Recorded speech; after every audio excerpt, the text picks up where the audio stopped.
Do you ever get distracted?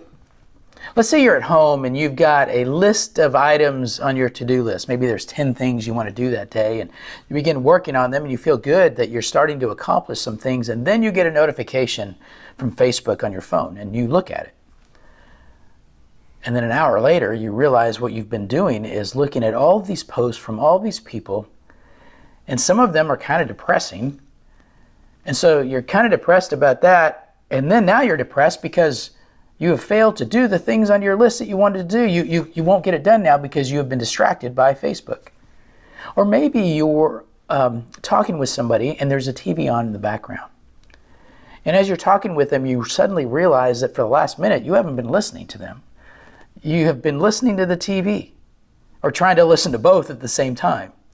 And you're lost in the conversation, and so now you've got a decision you've got to make. Do you try to fake your way through it and try to catch up in the conversation somehow? Or do you actually be honest, turn the TV off, and let the person know that you're distracted? Ask them if they can start again so you can give your full attention to them. We have a lot of things that distract us. And these two examples are examples in my own life, things that I've struggled with. And these are only a couple of things.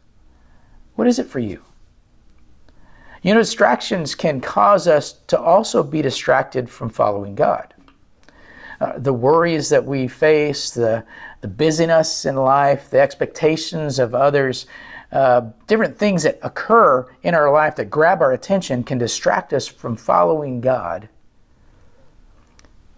And sometimes we can kind of lose our way.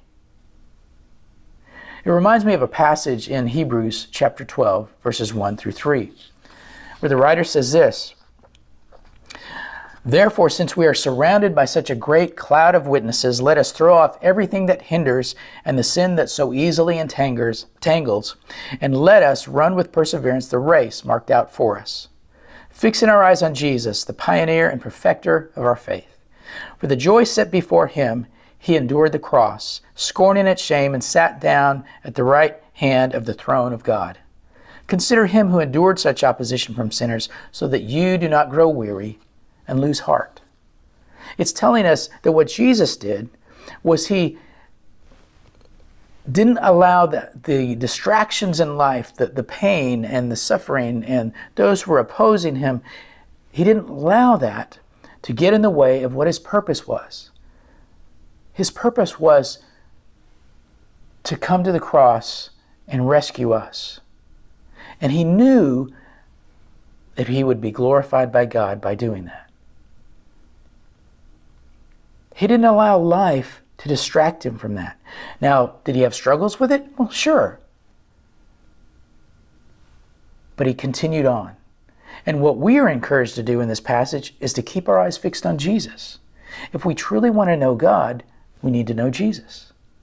And the more we get to know him, that we understand him through God's word, and we understand him through the Spirit working on our hearts, then the closer we get to God, the better we are able to understand God. The better we are able to withstand the distractions and continue on the race. We still have to deal with life. There are certain worries that come our way, certain anxieties that hit us. There are expectations that others have of us. There are things that sometimes will make us busy. But the question is, in the midst of all those, is our true focus on those things, or is our true focus on Jesus? My encouragement to you is to focus on Jesus, to keep your eyes fixed on him. And as you go through each day of this week and the coming weeks and the coming months and years, that you'll walk with him, that you'll follow his example, and that you'll never lose sight of what he's done for you and what he's doing in your life. I hope this is an encouragement to you, and I hope you continue to keep your eyes fixed on Jesus.